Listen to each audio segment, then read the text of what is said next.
नमस्कार, आप देख रहे हैं कानून जंग न्यूज। मैं हूं आपके साथ तान्या शर्मा। चलिए शुरू करते हैं इस वक्त की बड़ी खबर के साथ। मेरठ के दौराला ब्लॉक अंतर्गत ग्राम पंचायत बरकली में प्रधान पद के प्रत्याशी परवीन चौधरी विकास की नई हुंकार भर रहे हैं। पूर्व बीडीसी सदस्य रहते हुए उन्होंने सड़कों और चक्रोरों का नवीनीकरण कर गांव को नई दिशा दी। अब उनका संकल्प है मेरा गांव ही मेरा परिवार।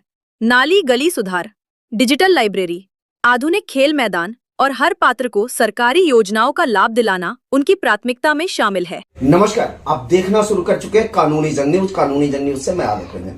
आज हमारी कानूनी जंग न्यूज की टीम दिल्ली से चल करके उत्तर प्रदेश के मेरठ जिला अंतर्गत दौराला ब्लॉक के वरकली अनेकपुर पंचायत में आ चुकी है। यहाँ बात करें तो एक ऐसे प्रत्याशी से हम मिलवाने जा रहे हैं जिनका नाम परवीन जी हैं। और बात करें तो ये पूर्व में बीडीसी रह चुके हैं और बीडीसी रहने के क्रम में इनके द्वारा बहुत सारे कार्य कराए गए जो सराहनीय रहा। और पहले तो परवीन जी, हमारे चैनल में आपका बहुत बहुत स्वागत है। आपका भी बहुत बहुत धन्यवाद जी। हमारे गांव में पधारे जी, आपने हमारे गांव का सर्वे करा, आपको अच्छा लगा होगा गांव जी। बिल्कुल बिल्कुल, हम वो भी बताएंगे। और तमाम दर्शकों को आप अपना परिचय बताएं। मेरा नाम परवीन कुमार जी, सन ऑफ धर्मपाल सिंह, गाँव बड़कली नेकपुर। और एक उर्फ नाम है, उस नाम से भी ज्यादा आप फेमस हैं, बीडीसी। गांव में नाम पड़ गया था, बीडी के नाम से जाना जाता। जी बिल्कुल बिल्कुल।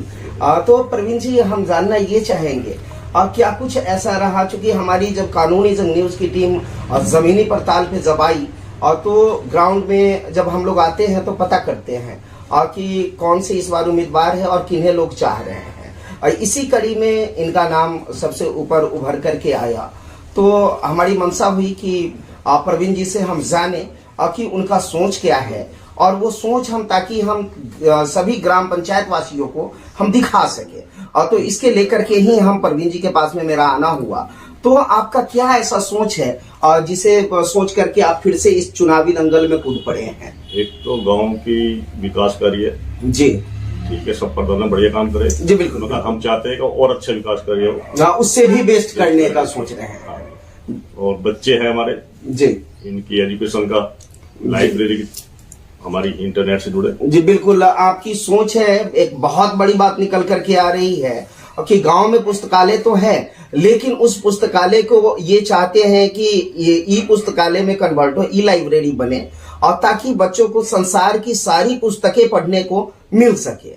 और उसके बाद में और आगे का क्या सोच है? बहुत ऐसे गरीब परिवार के लोग हैं और जिन्हें प्रधानमंत्री आवास योजना का लाभ नहीं मिल पा रहा है। उनके लिए हम पूरा प्रयास करेंगे जी। प्रधानमंत्री योजना के हिसाब से सबके मकान बने, कच्चे मकान है लोगों के पास, विधवा है बेचारी हमारे गाँव में जी, उनकी पेंशन है, विकलांग है उनके सर्टिफिकेट बने, उनके भी अच्छे जॉब लगा गया जी। बिल्कुल बिल्कुल।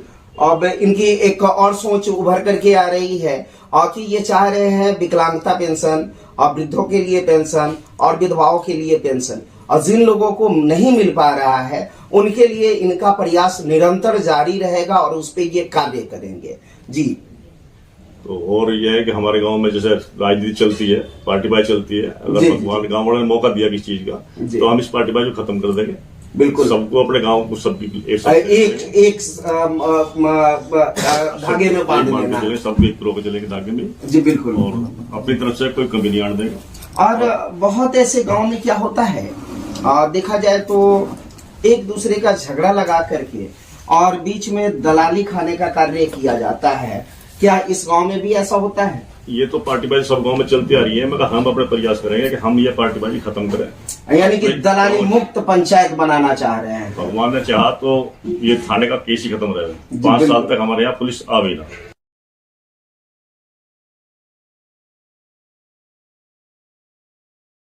हो वो आपस में ही बैठ करके उसका निराकरण करें और ताकि गांव में कोई ऐसी समस्या ना हो जिसकी वजह से थाने वाने का चक्कर लगे जी। बिल्कुल। और उसके बाद में शिक्षा की क्या स्थिति है? शिक्षा की स्थिति, हमारे प्राइमरी स्कूल हैं जी, सब बच्चे प्राइवेट भेज रखे, सब अपने छोटे छोटे बच्चे सब जी जी जी। किस क्लास तक की विद्यालय है यहाँ? हमारे 8वीं तक का है। 8वीं तक के इंटर स्तरीय कोई विद्यालय नहीं? प्राइवेट खुला हुआ है, प्राइवेट खुली हुई है। और तो आपका प्रयास रहेगा इंटर स्तरीय बनवाने का यहाँ? हाई स्कूल का, पहले हाई स्कूल का हो जाए जी। बिल्कुल, और बच्चों को सरकारी स्कूल में पढ़ाया जाए, टीचर को जी बिल्कुल समझाया जाएगा। और ताकि यहाँ के बच्चियाँ, कहीं कभी कभी ऐसा भी होता है और कि बहुत ऐसे लोग सक्षम नहीं है, अपनी बच्चिया को बाहर भेजने लायक नहीं है। और चूंकि 8वीं तक अगर हो जाए या इंटर स्तरीय हो जाता है तो बच्चिया आगे की पढ़ाई कर पाती है। हमारे यहाँ ऐसा सोच रहे कि हमारे यहाँ जगह भी है जी बिल्कुल बढ़ाने के लिए, अच्छा जगह पड़ी है और उसमें हम प्रयास करेंगे आगे इंटर तक की परमिशन लेकर, क्योंकि इंटर स्तरीय अगर जी बिल्कुल इंटर के लिए बन जाए। हाँ, इंटर स्तरीय अगर विद्यालय होता है उससे बच्ची हो या बच्चे हो दोनों परिपक्व हो जाते हैं, और परिपक्व होने के बाद में क्या होता है कि वो कहीं भी आगे की पढ़ाई के लिए जा सकते हैं। लेकिन कहीं ना कहीं गार्जियनों में एक डर बैठा होता है कि अलग पंचायत में या दूर दराज भेजते हैं, उस परिस्थिति में हमारे बच्चे कैसे विद्यालय जा रहे हैं, नहीं जा रहे हैं, बीच रास्ते में क्या कुछ होगा। तो इसके लेकर के बहुत ऐसे गरीब तबके के लोग हैं जो अन्य जगह पढ़ाने में सक्षम नहीं है। वो सुविधा अगर इस ग्राम पंचायत को मिलती है तो इसके लिए भी इनका पूर्णतः प्रयास है कि इंटर स्तरीय विद्यालय हो, और ताकि बच्चों को पूरे तरीके से पढ़ाई का लाभ मिल सके और बेरोजगारों के लिए बेरोजगारी दूर हो सके। चूंकि पढ़ेगा तभी बेरोजगार, बच्चे पढ़े बेरोजगारी खत्म होगी और बाहर से प्रयास रहेगा, कोई योजना चलाएंगे बच्चों को गाँव में रोजगार मिले जी, अपने प्रयास करेंगे बाहर से योजना लाने के से जी बिल्कुल बहुत योजना है जी। चलिए इसी कड़ी में प्रवीण जी के पुत्र हैं, उनसे भी हम आपकी बात करवाते हैं और उनसे भी जानते हैं कि इनका युवाओं के लेकर के क्या कुछ सोच है। पहले तो हमारे चैनल में आपका बहुत बहुत स्वागत है। बहुत बहुत धन्यवाद आपका गांव में और आपने हमें बात करने का मौका जी बिल्कुल। आप अपना तमाम दर्शकों को आप अपना परिचय दें। मेरा नाम आयुष चौधरी है जी, मैं गांव बड़गली। आयुष जी, युवाओं के लिए क्या कुछ सोच रखते हैं? मैं युवाओं के लिए पहले तो मैं बच्चों से लेके स्टार्ट करूंगा कि जैसे बच्चों को हमारे यहाँ पे सबसे ज्यादा दिक्कत होती है ट्यूशन की जी बिल्कुल, क्योंकि यहाँ पे ट्यूशन टीचर नहीं मिल पाते और हर कोई ये नहीं है कि छोटे बच्चों को दोबारा भेज दे, हमारे आसपास बिल्कुल वहाँ पे भेज दे। तो हम चाहते हैं कि यहाँ पे एक ट्यूशन सेंटर हो जिसमें बाहर से बच्चे आके टीचर आके पढ़ा सके। और बच्चों की सबसे मेन समस्या है कि वे बहुत ही वो हो जाते हैं कि गाँव में आज मैं पढ़ा रहा हूँ, मैं कहीं बाहर हूँ तो मैं नहीं पढ़ा पा रहा जी बिल्कुल। ट्यूशन सेंटर हो जिससे हर बच्चा पढ़ ले और बाहर ना जाना पड़े, क्योंकि बहुत सारे गांवों से लोग फिर बाहर शिफ्ट होते हैं कि हमारे बच्चों को ट्यूशन नहीं मिल पाता, ये सब चीजें नहीं मिल पाती, जो सबसे मेन मुद्दा है। बड़े बच्चे तो एक बार को कवर करने के लिए सक्षम होते हैं, पर छोटे बच्चे जो 7th में 8th में 4th में 5th में वो चीज उनके लिए पॉसिबल नहीं है। बिल्कुल बिल्कुल, और इनकी बहुत बड़ी सोच आ रही है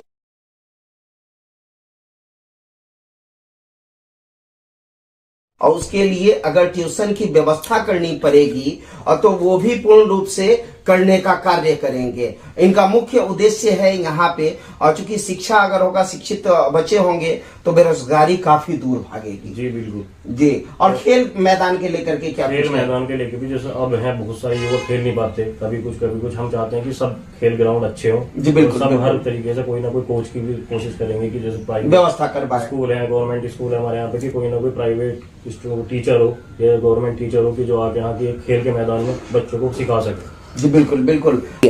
एक और व्यक्ति यहाँ पे हैं, इस ग्राम पंचायत से ही हैं, और उनसे भी हम बात करते हैं और जानते हैं कि प्रवीण जी के द्वारा जो बताया गया है वो क्या कर पाएंगे या नहीं कर पाएंगे। क्या नाम हुआ आपका? प्रवीण कुमार जी। अच्छा, आपका भी नाम प्रवीण कुमार।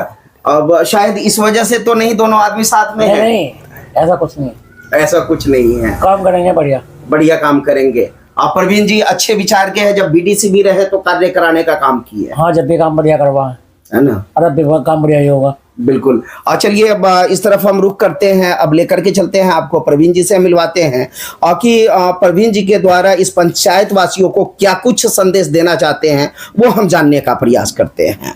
पहले तो हमारे मुस्लिम भाइयों को रमजान की बहुत बहुत मुबारकबाद। बिल्कुल बिल्कुल। और उसके बाद हमारे हिंदू भाइयों सबको होली की शुभकामनाएं जी बिल्कुल। और आगे के लिए भी जी गांव में कोई दिक्कतबाजी ना हो। जी बिल्कुल बिल्कुल बिल्कुल। आपका हमेशा ये सोच रहा है गांव में किसी भी पार्टीबाजी खत्म करके सबका अपना विकास और सबका साथ लेकर चले। जी बिल्कुल। एक सूत्र में ये बांधना चाहते हैं और टोटल गांव को, और एक साथ में बांध करके एक जगह पे लाना चाहते हैं ताकि कोई गुटबाजी ना हो और एक साथ रह करके सभी लोग एक दूसरे का सहयोग करें और पंचायत आगे बढ़े। देखते रहे कानूनी जंग न्यूज। कैमरामैन आविद के साथ मैं आलोक रंजन, धन्यवाद।